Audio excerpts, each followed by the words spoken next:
Well, Cal, from the dark times in a Melbourne hospital to the bright lights of the Qatar podium, it's been an emotional few months for you, hasn't it? Yeah, obviously we're here in the circuit of the Americas. I'm looking forward to this Grand Prix as well. It was a good start in Qatar, as you said, and Argentina. To come here in the good shape that we're in with the bike and the team, I'm looking forward to it. Is it better than you expected, how the season started? Yeah, well, as I said to you at the start of the year, when we sat down in Qatar on that evening when the sun went down, very romantic.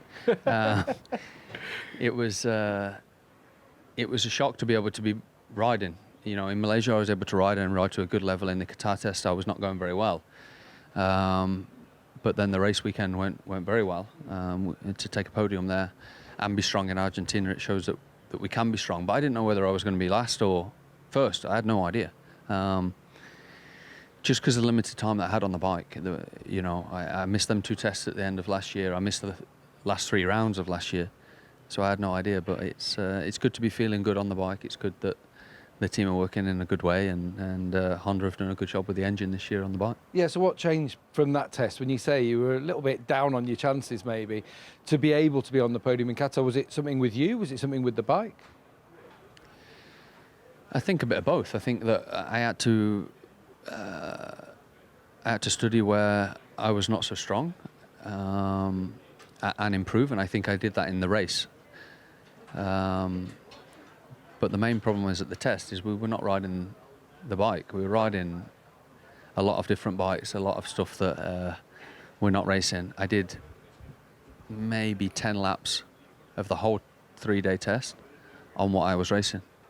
So, evidently I was not up to speed and not feeling great. But once I got into a race weekend and I had 2 bikes that I could work with that were race bikes, and I felt a lot better, and I felt that I was competitive. But even in the warm-up in Qatar, I was thinking top 6, so to have a podium was good. But top 6 was there, 5th was Valentino, 6 tenths off the win. But I felt good, and I felt good in Argentina as well, and I'm looking forward to going into the Texas weekend with the positive vibes from the last 2 races. So how good is the 2019 Honda compared to 2018's iteration? I think, as we know, the engine's stronger, but the bike is essentially the same, give or take. Cosmetically it looks a little different, but the main parts are very much the main parts that we've had last year and the last couple of years. But we know that works. We know the bike at certain tracks is amazing, and at certain tracks it's a lot harder. And in the middle tracks, it's normally Mark that makes the difference. So I think that we can always improve in that area. We know that the first thing that is done is to seal that engine. So they knew they had to, That's the first job that And always Honda, that's the way that they work. Yeah. Seal the engine first, and then you work after. But I found a problem with the bike that when I rode it in Malaysia, and it took till Qatar for Mark and the other guys to feel that. So when you only have one guy saying that there's a problem with the bike, it's hard for them to go away and look just directly at that. Then they also said that they were struggling in one area with the package and the bike, and it started to improve from then on because all 3 of us pushed for that area. And now it's working, a lot better than especially the Qatar test and the Qatar race. Got to go back to Argentina and the jump start, no jump start.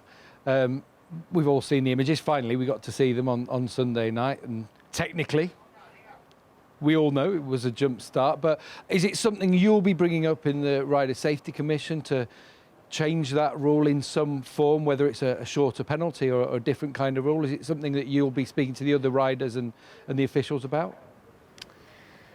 To be honest, first of all, that race is done. It's over in my head. Of course, I'm disappointed with the result. I'm disappointed to lose 20 points in the championship. That I think that I could have finished second. If you look at the pace, I was second. Sure, I had to go through a couple of guys and be there. And the race never pans out how you think it's going to. Because I didn't think that I jumped the start. And I still don't agree that I jumped the start fully. So the situation is the situation. I have to accept it and move on. with regards to the changing of the rules or changing of the penalty, I'm in two minds now, because sure, the penalty was just ridiculous. I've had every factory team manager call me after the race or send me messages saying it's ridiculous, he didn't deserve it, etc. Which I knew anyway, everyone knew.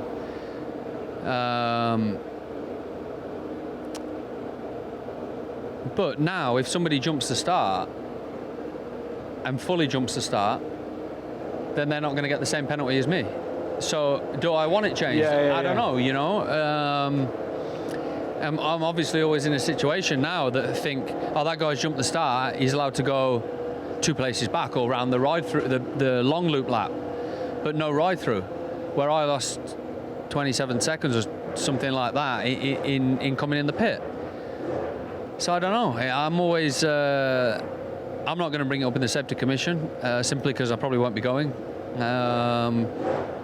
for a few reasons. Not because I'm just not going to go. I've been to every safety commission for years, but I don't see how me saying anything can change it. I said what I said after the race. I fully still stand by that. Yeah, you stand by those comments about the stewards, about Freddie Spencer, who's the chief steward? 100%. I'm not going back on what I said. And that's not me being arrogant, disrespectful, because as I said at the time, I completely respect what they do as a job as well, because I don't think it's easy. But to make the decision they made is completely wrong in my eyes and everybody else's eyes in this paddock. And I'm not going to keep harping on about it or bringing it up, because I didn't lose any sleep over it.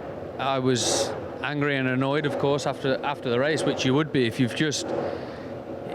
50 staff, 60 staff come here for a weekend and they give us a penalty like that. And I could have had 20 points in the championship, potentially even 16. I probably would have been second in the championship, and feeling very strong.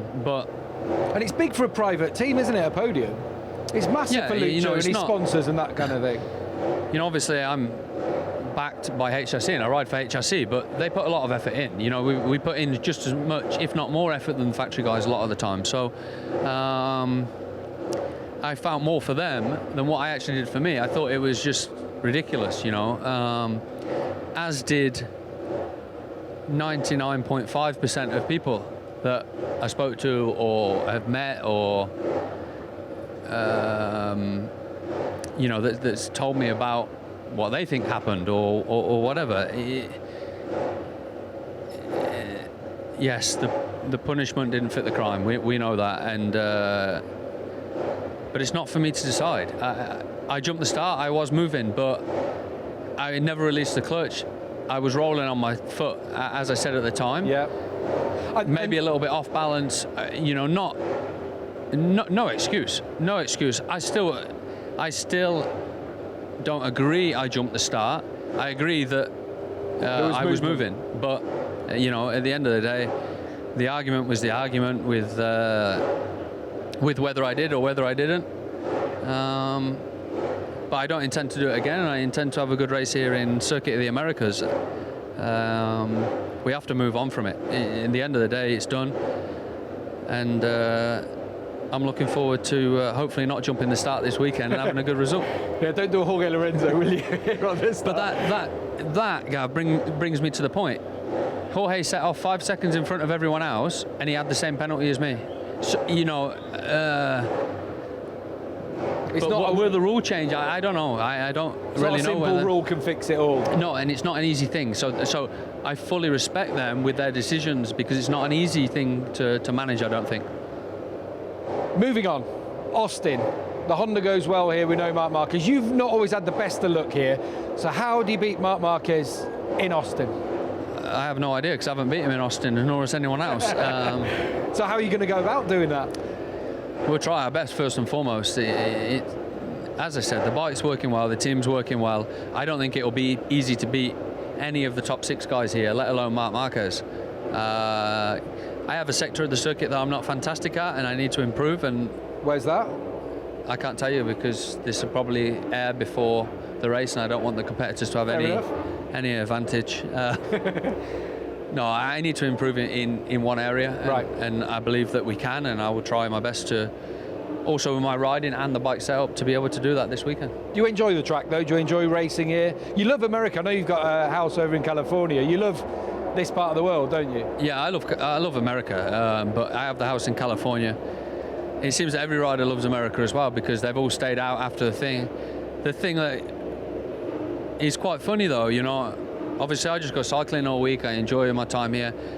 If you look at all the riders that stayed here since the last race, they've all got double chins, because it looks like they've been eating the burgers. And did you stay here, Gav?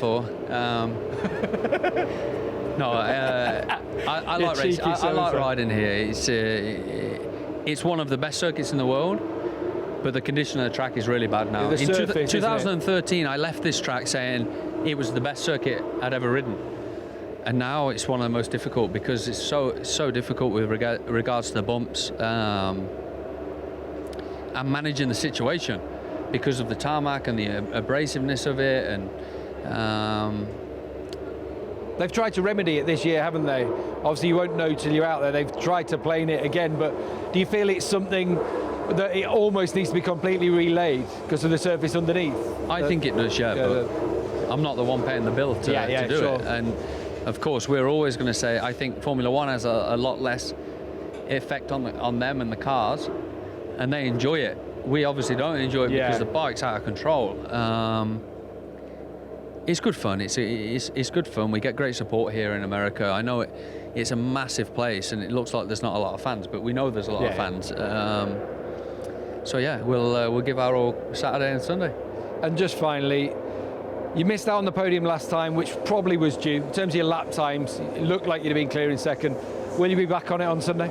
I have no idea. If I'm having a bad weekend, what I plan to do is do the Jorge start, set off, get a few seconds in, and then continue. He should have done that at the time, shouldn't he? Just got half a lap on everyone. Yeah, well, if you do it as you pull up on the grid, you could probably make it. You get back out still ahead. But no, it's obviously an aim for the weekend is to be on the podium or very close. We have to aim to win, but we know how difficult that is here and in MotoGP in general. So let's see how it pans out over the weekend. Well, we hope you are up there again. It's great to see you back on form and fit again. Good luck for the weekend, Cal. Cheers, Gav. Thanks, mate. Cheers.